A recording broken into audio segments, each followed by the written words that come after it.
Assalamualaikum dan selamat sejahtera. Kisah ini mengisahkan tentang ada seorang pelajar yang sering melakukan pemazian elektrik di rumahnya. Suatu hari, elektrik di rumahnya tiba-tiba terpadam.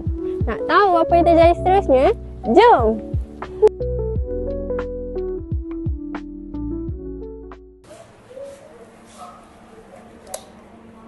Tak terang lah.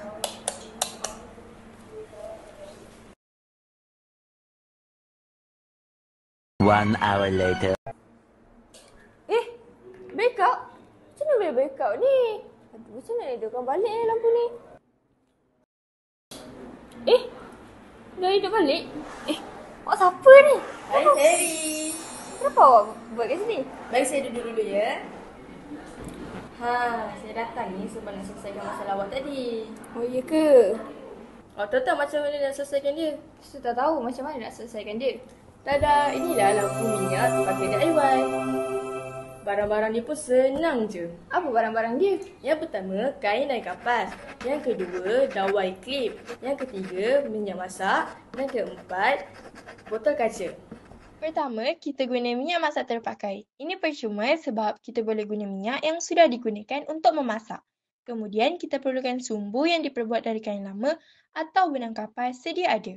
Ketiga, kita perlukan balang kaca, contohnya balang jam kosong atau botol sos.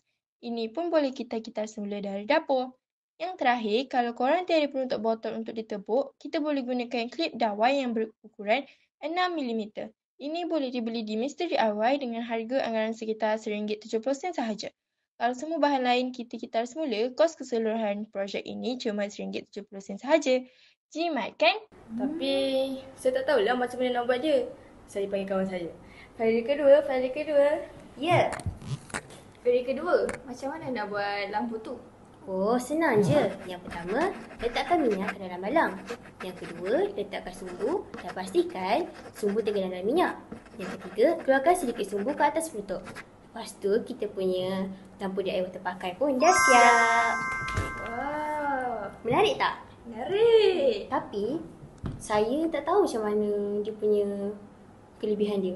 Nak tengok tak saya nak kelebihan dia? Mari kita tengok. Korang dah tengok kan tadi? Diorang dah cakap tentang bahan dan cara-cara nak buat dia. Akhir sekali ialah kelebihan lampu tersebut. Kelebihan yang pertama ialah kita guna sisi dapur. Jadi, kuranglah pencemaran. Yang kedua, ianya sangat berguna masa blackout. Tak perlu beli lilin yang mahal.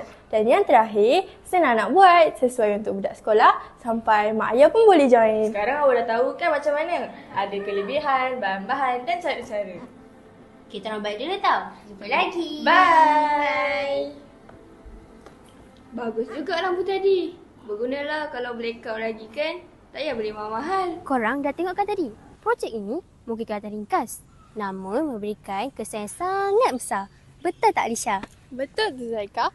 Kita juga dapat belajar menggunakan semula bahan buangan, menjimatkan tenaga dan pada masa yang sama memelihara alam sekitar. Sisa dapur bukan sekadar sampah.